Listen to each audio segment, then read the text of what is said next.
일론 머스크는 제가 보기에는 행동으로서는 여러 부대들이 많은 상이에요. 원거리에서 생산된 준비를 가져오려면 그럼 약간 지금 동트기 전 가장 어떤 부분이라고 보여요? 네, 안녕하세요. 멘탈 전문가의 최영입니다. 네, 오늘은 정말 모시기 어려운 분 모셨는데요. 서병수 작가님을 모셨습니다. 왜 개인 투자자들은 좀 투자가 어렵고 돈을 많이 잃고 기관 투자자들은 항상 승리하는지 그 가장 핵심이 되는 이유가 뭘까요? 일단은 아무래도 기관 투자자들이 더 많은 시간을 쓰잖아요. 집중하고 더 많은 자료들을 보죠. 근데 이제 상대적으로 한국 증시가 공정하지 않은 측면이 좀 있어요. 기울어지는 운동입니다. 네. 그러니까 이제 정보나 여러 가지 면에서 페어하지 않고 공정하지 않은 측면이 있어요. 기업의 정보와 관련돼서 어떻게 보면 특정 힘센 사람들한테 이렇게 차별적으로 제공되는지는 안 돼야 되는 선이 있거든요. 근데 이제 그런 부분들이 한국은 조금 덜하고 기업들이 이제 그런 부분들에 대해 신경을 덜 하죠. 네. 어떻게 보면 그러면 이 책도 그런 정보의 불균형을 좀 해소하기 위해 쓰신 책일 건데 예. 일단 제목부터가 굉장히 인상적이거든요. 예. AI 슈퍼사이클이라고 예. 적으셨는데 이거 어떤 의미인가요? AI 슈퍼사이클이? 그러니까 사실은 이제 AI가 들어간 거는 최근 트렌드를 좀 없잖아요. 그죠? 예, 그런 부분도 있긴 한데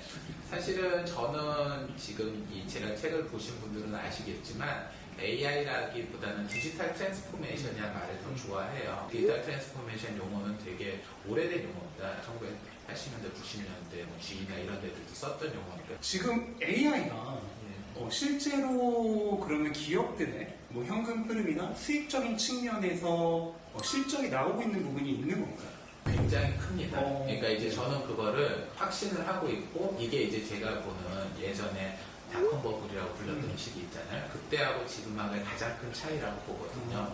그러니까 저희가 닷컴 버블이라고 했던 그 당시에는 인터넷 사이트를 너도나도 만들었지만 그걸로 돈을 버는 데는 굉장히 오랜 시간이 걸렸죠. 가장 대표적으로 아마존이 전자상거래로 돈을 버는데 되게 오랜 시간이 걸렸고요. 다음도 돈을 버는데 오래 걸렸습니다. 근데 이건 제 얘기가 아니라 이번에 엔비디아 젠슨함께서 GTC 2024라고 하는 행사를 하고 이거를 설명을 해주는 영상을 이제 엔비디아에 있는 한국 직원분께서 유튜브로 이렇게 촬영해서 찍은 게 있어요. 근데 이제 그 영상에서도 지금 엔비디아의 GPU가 굉장히 비싸거든요. 근데 이 비싼 GPU를 갖다 써서 실제 생산성을 개선을 하는 게 한국 기업 내에서도 꽤 많이 있다.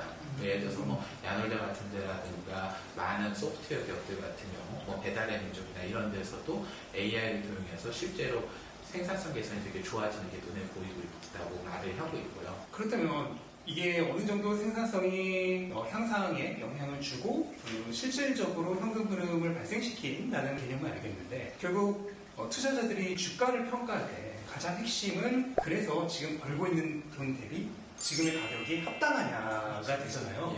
예. 엔비디아 같은 경우에는 한 1년 반 정도 만에 가격이 거의 9배, 8, 9배 정도 올랐죠. 올랐고 마이크로소프트도 애플에 이어서 만년 2위를 하다가 1위를 먹었어요. 근데 마이크로소프트가 분명히 어느 정도 실적이 좋아진 것은 맞는데 아직까지 AI를 이용해서 정말로 이게 시가총액 3조 달러가 넘는 기업이 될 정도의 현금이 나오고 있느냐 하는 부분에서는 조금 퀘스천 마크가 있을 수 있단 말이에요. 그러니까 엔비디아도 1년 반 만에 주가가 9배나 오를 정도의 그 정도의 효과가 있었느냐에 대해서는 아무래도 사람들이 좀 거품 논란도 있고 이런 게 있는데 작가님이 보시기에는 이게 지금 약간의 거품이 껴있는 것인지 아니면 앞으로 펼쳐질 미래 가능성을 생각한다면 여전히 그 주가 측면에서 잠재 가능성이 많은 것인지 좀 의견이 듣고 싶습니다. 그러니까 저는 이게 이제 투자의 사이클의 관점이라고 봐요. 그러니까 이제 한 3개월 남짓의 시간을 놓고 본다면 단기적인 버블이 있고요. 이번에 이제 엔비디아 실적 발표 나오고 났을 때 움직임에 큰 변동도 있을 거라고 봐요. 그렇지만 단언하다시피 말할 수 있는데 앞으로 3년 안에 엔비디아 주가가 지금보다 2배 이상 오르지 않을 가능성 거의 없다라고 확신하고 있어요. 예, 그렇게 얘기를 드릴 수 있는 거는 이러한 변화의 크기가 어디까지고 사이즈가 어디까지냐라는 게 첫 번째고 그럼 그 사이클과 변화에서 과연 이 기업이 충분히 시장을 과점하거나 지배적인 위치가 있을 수 있는 두 가지가 관건이잖아요. 네. 근데 이제 첫 번째로 말씀드릴 거는 제가 이제 AI보다 디지털 트랜스포메이션의 말을 좋아했던 게 실물 세계의 변화거든요. 근데 제가 다른 거는 빼고 앞으로 5년 안에 가장 큰 변화가 전 세계 공장들이 이제 지금의 공장이 아닌 전체 공장을 AI로 제어하고 실시간 데이터들 연동하고 자율주행 로봇들이 돌아다니는 걸로 다 바뀔 거예요. 근데 이거는 먼 공상과학 얘기가 아니라 이미 테슬라 공장을 일부 구현을 했고요. BMW라든가 이런 독일의 자동차 업체들도 이미 테스트 공장을 만들었고요. 심지어 현대차도 싱가포르의 혁신센터 공장을 만들었고 조지아에 지금 짓고 있는 전기차 공장도 그렇게 만들고 있어요. 그리고 삼성전자도 이미 그런 공장들을 만들려고 노력하고 있고요. 그런 것들을 하게 된다면 이제 전 세계 공장들이 다 바뀌겠죠. 근데 이제 과연 전 세계 공장들에서 몇 개나 바뀌었냐.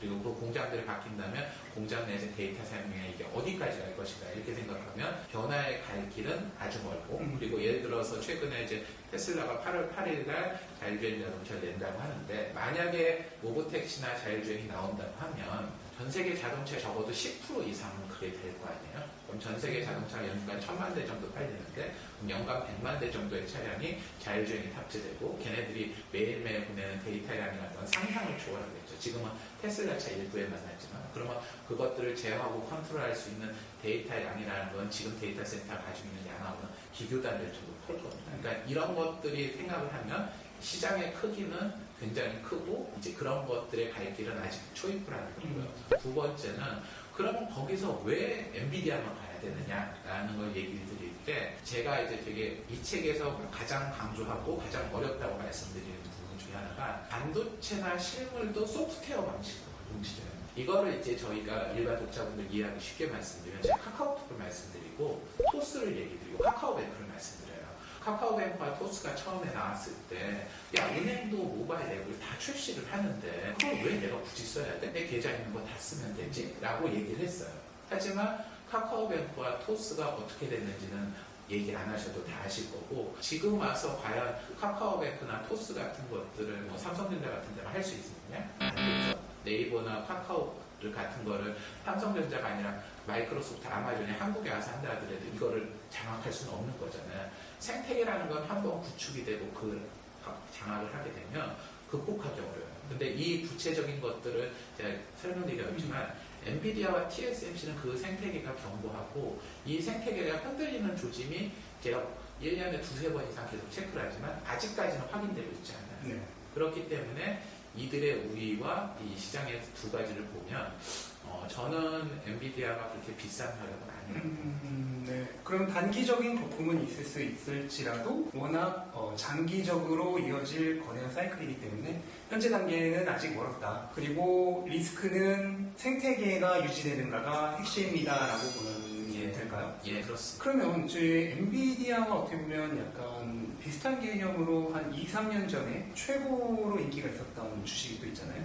테슬라가. 네. 이제부터 전기차 시대로 다 전환이 될 것이고 그 전기차 생태계 안에서 가장 큰 인프라를 가진 기업으로서 경제적 혜자를 가지고 점유할 것이다 라는 예측이 있었는데 조금 그 예측이 최근에 좀 약해졌죠. 그러면서 주가가 조금 흔들리고 있는데 테슬라 같은 경우는 어떤가요? 테슬라도 이 디지털 트랜스포메이션과 연관이 아주 깊은 기업일 것 같은데 그러니까 저는 사실 테슬라가 참 논쟁이 많은 기업이라 말씀드리기가 참 조심스럽죠. 한국에서는 또 많이 투자를 하고 있고요. 한마디 잘못하면 큰일이에요. 테슬라를 볼 때는 두 가지를 보셔야 돼요. 첫째는 전기차 회사로서의 테슬라가 있고요. AI 자율주행 관점에서의 테슬라가 있어요. 그럼 이제 미래의 자동차라는 거는 커넥티드하고 자율주행이 될 수 있는 역량이 되는 것과 그 앞단에 전기로 구동이 되는 자동차라는 건데 전기로 구동되는 차라는 측면이 어떻게 보면 테슬라에서 지금 그동안 되게 부각이 됐고 이 전기로 가동되는 차를 효율적으로 생산을 하거나 이런 데 AI를 썼죠. 근데 이제 지금 어떻게 보면은 일론 머스크와 최근 테슬라의 6개월 정도 행보를 보시면 저가 자동차나 이제 자동차를 많이 찍는 것보다 이 로보택시라든가 AI라고 하는 건 커넥티드라는 쪽에 좀 더 강조를 두고 있어요. 기술적인 한계가 몇 년 전까지는 분명히 존재했어요. 비전은 분명히 있었지만 그래서 어떤 커넥티드하고 어떤 자율주행에 의한 택시라고 하는 자율주행하는 것들이 어려웠는데 사실 챗GPT가 나온 것들이 사실은 저는 테슬라한테도 되게 유리했다고 봐요. 그리고 그렇게 놓고 보면은 어떻게 보면은 테슬라는 애플의 초기 모습하고 되게 비슷해요. 왜냐면은 생태계를 구축하고 있고 하드웨어, 소프트웨어를 다 할 수 있고 거기 들어가는 반도체라든가 소프트웨어까지 다 제어할 수 있는 거죠. 테슬라는 일단은 지금 애플 같은 방식으로 가고 있고 자동차라고 하는 것들은 초기 단계에서는 하드웨어와 소프트웨어가 분리되기는 쉽지 않다고 봐요. 근데 거기에 들어가는 반도체 생산, 팹리스 생산까지 하고 있고 데이터 센터도 자체적으로 구축하고 있거든요. 그러니까 그런 관점에서 보면 지금의 이제 디지털 트랜스포메이션이라는 관점에서 굉장히 앞서가고 있다. 그 두 번째 사이클 측면에서 저는 테슬라가 좀 굉장히 싼 구간에 있다고 봅니다. 그럼 어떻게 보면 지금 자동차 기업이 아니라 로보틱스 기업으로 넘어가기 위한 좀 중간 과도기 단계다라고 이해하면 될까요? 예, 그렇게 네. 보고 있습니다. 아, 네. 일론 머스크가 또 조금 장기적으로 보고 이렇게 움직이는 사람이다 보니까 지금 돈 벌고 있는 거에만 그 주안점을 둔다면은 당장에 좀 실적은 올릴 수 있을 것 같긴 한데 좀 더 장기적으로 보고 있기 때문에 지금 당장은 조금 힘든 구간이다. 그리고 사실은 일론 머스크는 제가 보기에는 그 정도 위치에 있는 기업가로서의 행동으로서는 여러 문제점이 많은 분이에요. 네, 그거는 부인할 수 없어요. 보통 이제 약간 처음에 스타트할 때는 막 그렇다 하더라도 어느 정도 위치에 갔을 때는 그 위치에 행동하거나 말하거나 어떻게 커뮤니케이션 하는 방식도 필요하고 정보하고 이런 것도 필요한데 그런 면에서는 스스로 좀 적을 만들거나 약간은 많은 부분이 있습니다. 그래서 사실 제 책에서도 뒷부분에 이제 ESG라고 해서 이제 기업의 질적인 것들에 사실은 사회와의 커뮤니케이션이라든가 정부와의 관계나 이런 부분들도 언급한데 그런 ESG 랭킹 데이터 측면에서 보면 테슬라가 굉장히 점수가 낮아요. 생각하는 것보다 환경적인 부분에도. 그래서 그런 부분에 대한 많은 결함들이 있죠. 수많은 약점들과 시간들을 고려를 하더라도 최근에 로봇들이 나오는 것도 그렇기 때문에 지금부터는 오히려 좀 편하게 접근할 수 있을 거라고 봅니다. 그럼 약간 지금 동트기 전 가장 어두운 구간이라고 보면 될까요? 예, 저는 그렇게 보고 있습니다. 네.